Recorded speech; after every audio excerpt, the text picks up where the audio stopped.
What's up mga kalula? Tara samahan niyo ako sa kusina. Magluto tayo ng tinulang manok.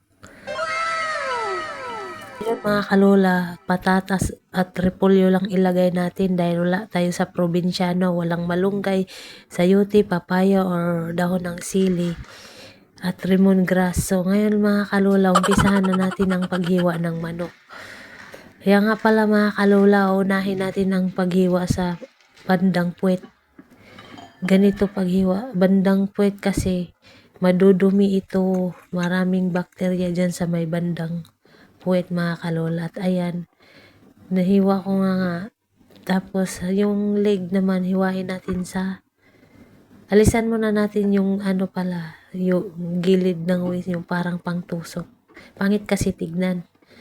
Para perfect ang luto. Ayan, hiwain natin sa tatlo para mas mabilis maluto pag makuluan.